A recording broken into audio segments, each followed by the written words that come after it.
Okay, today I'm going to cover Magento SEO best practice. It's one of the things I get asked about the most, and so I'm going to go into this in some depth, and I hope you enjoy it and get something out of it. And if you do have any questions, please let me know.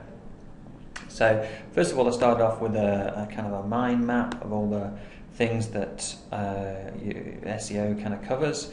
So let's start with some of the basic stuff. Canonical URLs. Now that's one of the first things you would go into when you're setting up your Magento store, and this is in the back end. So if you go into the back end of a Magento site, looks like this, and you want to be going into system configuration, wherever it's gone. Sorry, it's down the bottom, and once that comes up. And then you want to be going down here to catalog and turning on the settings down here. Here we are. Canonical link meta tag for categories and canonical link tag for products. So that means that if those product pages are going to be found with multiple web addresses and multiple URLs for categories, it's going to have a default category link for Google to say this is the same page as this one, so don't index all these other ones. So that's going to get rid of quite a lot of your duplicate content. So you just need to select those and then save that content. Should be fine.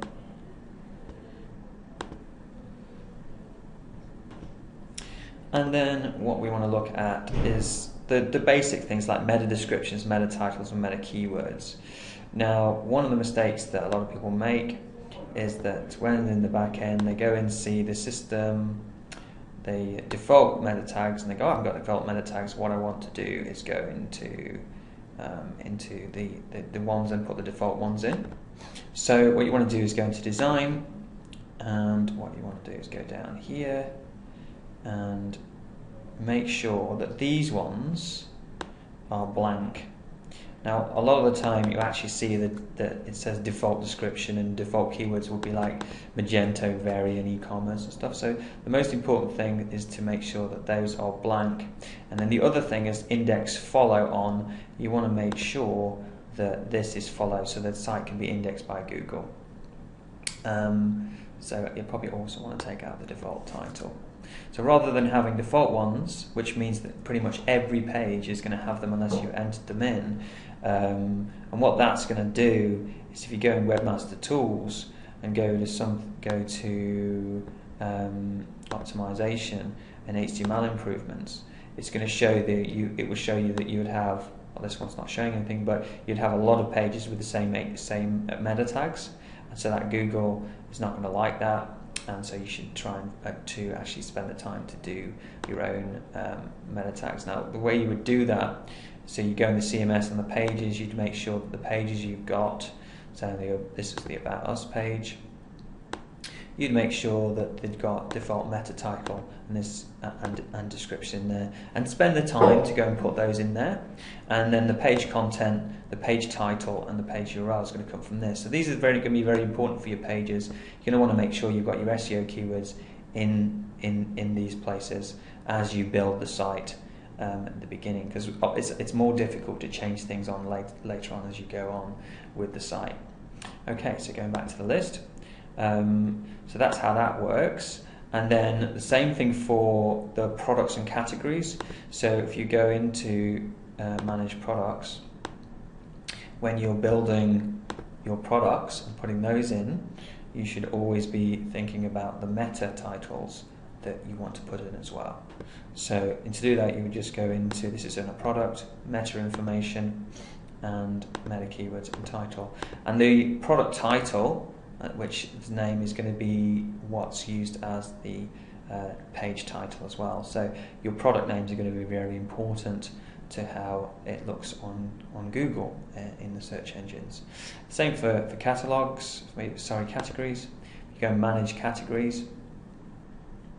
You'll find in the categories you've got description field, and you've got meta keywords and meta descriptions, and again you've got page title and URL key. So what you put in these fields is going to be very important to how the website is seen by Google. Because what we want to do is get down to the very bare minimum of pages and products that you actually need in Google, and then get rid of the rest. So what you put in these pages is going to be very important. And if you've got a large number of products, thousands of products, then you need to build some kind of product import which has these fields already on, so you can easily do these. So you're not stuck having to do these after you do the import. Okay, so we've done all those. The other thing is on a website, often by default, when someone's building the website, well, this one isn't the case, but when you hover over the alt tag, and this one hasn't got an alt tag, the alt tag is very important. It'd be good to be keyword rich. It sometimes says Magento, and that's obviously a mistake. And you can see this in the code, but this one doesn't have an alt tag. Let's see what it would look like down here. Logo box. Oh, it's got the alt tag is the Gold Club, which is fine in this case, but it should be keyword rich, and often that's left as Magento because it's just copied and pasted. So that's something to watch. Okay, so going back to our list of things to look at, what's the best way to set up a sitemap? I mean, the obvious way to do it is to go into Google Sitemap and create the sitemap. You just add a sitemap and give it a name, sitemap.xml. Maybe put it in the root. And often when you do save and generate, it will say it can't write to that folder on the server. So you need to go and make sure that the right permissions are on that server so it can write to that. That place. Now, once you've got your sitemap, it's a good idea to have a look at the sitemap just to make sure that the products in the sitemap are ones that you've actually got. And also, if you were just given the sitemap, what would that give you enough information to work out what the product is? So let's go and have a look at a sitemap. So if we look at a sitemap generated by Magento, this is an example of one, and you can see that these are the products and the product pages, and from these URLs, this is all Google's got to go on from these URLs. Does that kind of describe what it is? And is that keyword rich? Are these URLs enough to give Google an idea of what the product is? Because that's really all it's got to go on in the sitemap. So the more help you can give it, it's going to help you Google kind of categorize your site correctly and get you keyword rich. So you need keyword rich URLs. That's why it's so important. Okay, so coming back to this. Do we need a robots file? Now, often out the box Magento doesn't have a robots file, but I think it's only really going to be dependent on how your site's seen in Webmaster Tools. If you see certain things like the media folder or other folders like admin folder and stuff and things like indexing like that, then you might want to take them in the robots file. By default, I don't use a robots file. So you probably don't need that, and there's other ways built in with the Magento to kind of get rid of certain things as well. Now, one of the big problems with Magento, when you go live with a Magento site, I've seen a lot of the SEO rankings reduce. Even if you do 3 or on redirects from the old pages to the new pages, we're seeing that Magento does leak page rank, and the reason for that is I'll show you.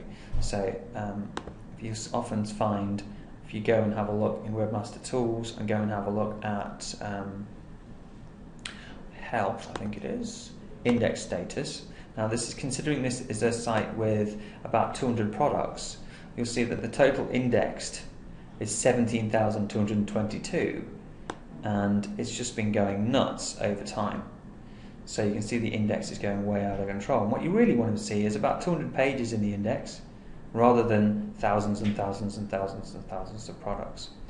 And your Google gives a certain value to the site of how much time it's going to spend indexing it and what it's want. And if that value is spread across 17,000, pages, it's not going to be very good. So one thing that you can do in order to do this, and the reason why this exists is a lot to do usually with layered navigation and the different URLs. So if we go and have a look at a website where I can show you why that comes across, that will help you understand why that's happening. Yeah, so if we look at this site, for example, we go in to look at ladies. You see the URL is /ladies, and then if we go and have a look at two-faced down here, you see that ladies category equals 101. So what's actually happening is that category has been narrowed down based on that search result. So you've got cat equals 101. But if you went down to shop and then ladies two-faced on that link, what you can see is actually getting a different URL based on an actual category. So in this case, you've got duplicate content with the same category being the same thing. So in order to stop that, what you need to do is go into Webmaster Tools and get rid of all these parameters that are giving you duplicate content. So again, size 133 is giving you exactly the same content as you had before. So let's go and do that. Okay, so we're in Webmaster Tools, and we want to go into configuration. We're going to go into parameters, and what we can then do is start looking at the different parameters that are causing all these duplicate content pages and go through them. And if you click on Edit over here, I've done these obviously already, but for example, this parameter is called order. We can have a look at some sample URLs, and it's kind of like boys, set order position. It's just ordering the results. It's not really changing the content. It's changing the order of the content on the page, but we only want one page in Google. We don't want all the pages to be in there because they're going to be specific, they're quite similar. So what we're doing is just saying, yeah, we reorder the page content, it sorts it. So you can either say it doesn't affect the page content or it does, and it sorts it, or narrows, but in case this one sorts it, and I don't want those URLs in Google, so I'm just saving that. So then you just go through these parameters and making sure that, I mean, most of them are going to be things that don't really control the content. The only thing that it does is pagination, and you probably want those in, obviously, because you want it to index multiple pages. So this is going to really help you get rid of some of that duplicate content. And going even a step further, what you can do is to set these navigations on the left-hand side to not actually be shown to the Googlebot. And that's something we tend to do. So when the Googlebot comes along, it doesn't actually see these categories, and it just follows these categories and just sees those, so that you end up with the right number of pages in the Google index, and the value is then assigned to those pages rather than being diluted by all the duplicate content on the site. And that seems to work really, really well. And this is one of the big areas where Magento loses SEO juice and loses rankings. Okay, so what config settings should be using? We've done that. Canonical URLs, URL rewrites. You can set that on if you want, or not. I tend to use it. That's also in the setting, and I'll go and show you where that is as well. So you go into System, Configuration.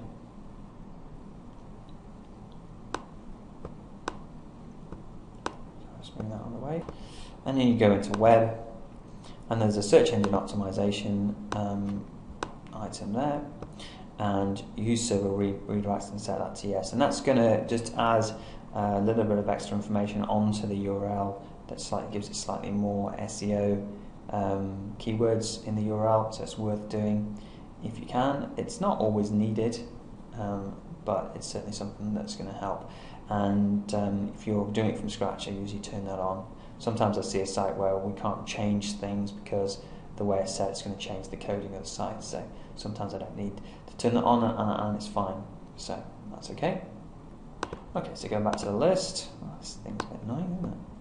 Anyway, so what SEO extensions are there out there, and what are they any good, and what problems are they trying to fix? Now, so I've not really used any Magento extensions. I used to use Yoast's canonical URL extension, but obviously now that's inbuilt. So I try and keep my site quite clean and try to do things myself from when the products are imported, and using clever product imports. But you might find that might be not possible for you, so you could look into SEO extensions to make that easier for creating the meta tags and meta titles and stuff like that. But personally, I like to keep the site quite clean and do everything manually to make sure everything's okay. Okay, so outside of Magento, what's your link profile look like?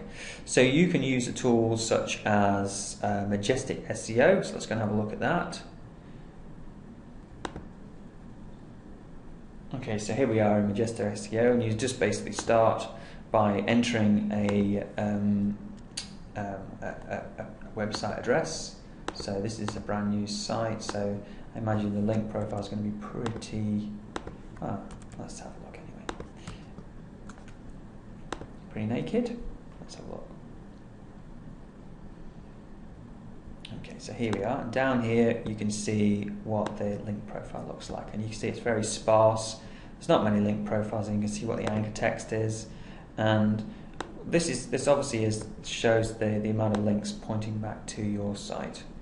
So let's go and have a look at a more established company.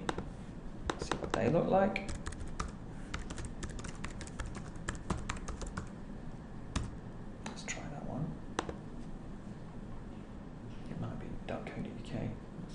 First summary page. Okay, down here. Yeah, so looking at the link profile over here, you can see that there's a lot more fleshed out, and you can see that is how you're going to improve the authority of the site in Google by building a link profile. And the idea now is not to go and spam with loads of links, but to is to earn links. You need to earn links. People on your sites need to write interesting articles, get links for those, and press releases and things that people are going to link to naturally for, rather than spamming things out onto blog link networks that are going to get you hit. And the best way to do that is to have really good products that people want to link to. And also, if you're not in an area where people naturally link to your products, you can use humor, you can use infographics and all sorts of things to get those links coming in. And you can also use social media to bring in your links as well. So you can see this naturally, the White Company, it's a natural link profile, tends to have a lot of branded links, so the White Company in this case, nice and branded, and that's the top links. If the top link was just bed linen on its own, and that was the top thing that had nothing, then Google would probably come and have a look, say, look, you've done some bad SEO linking and it looks really odd, and they're also coming to all the homepage and it's just really nasty. So what you really want to be making sure is that as you do your link building, your activities, you make this as natural as possible, and you kind of mirror a site like the White Company in terms of how many links they've got coming from the brand, how many links they've got coming to the homepage, how many links go to internal pages, and all sorts of different kind of anchor text that allow it to look as natural as possible. So when a manual reviewer comes along, when you get the top spot on Google, you don't get slapped and you don't lose your rankings, because that's the worst thing that can happen, because it's very hard to work back with a Google penalty, if at all. Okay, so if I have a new site and 404s, how do I find out where they're coming from? So what tends to happen, a lot of times you go live with a new Magento site, and they would be, if you've got a nice link profile from before and people have been linking to your products before, then they might be linking to products that don't exist, and they're going to 404. The trouble is with Magento is if you go to a Magento site, let's go onto this one, and I type in some old rubbish, something like silly soldiers, anything, doesn't matter, soldiers. It will just 404, but it won't take you to a 404 page. So in analytics, you can't really see what that page is. So what you need to do is just to fire off a Google Analytics event, which your dev team will be able to do for you. So when that page triggers, you just fire off an event, say 404 Google Analytics event, and then you can go into Google Analytics and find where those events have been triggered.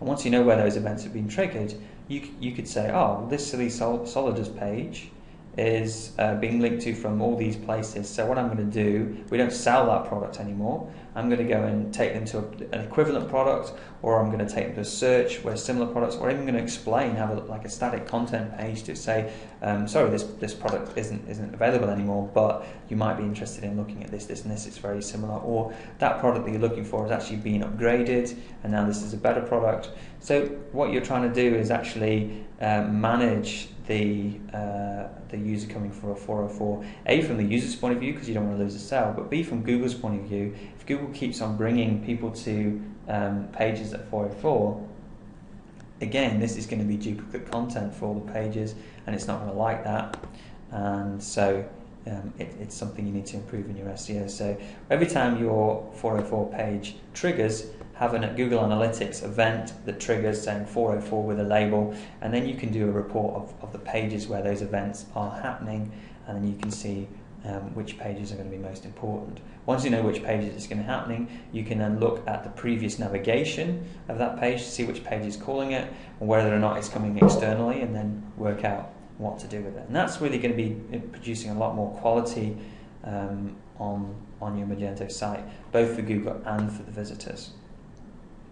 And then, of course, you've got rich snippets. So rich snippets is Google's way of getting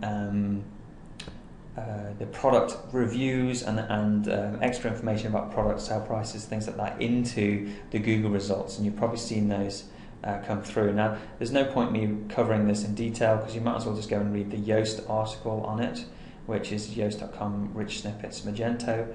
And that tells you how to implement it onto Magento. But that's certainly something we do, and we see a higher click-through rate from the search engines based on the sites that use rich snippets. So that's certainly worth doing as well. So I think overall, the main things you want to watch are the huge amount of indexing that Magento sites can get in Google, and that's where it's going to leak a lot of page ranks. So setting up your parameters, not showing the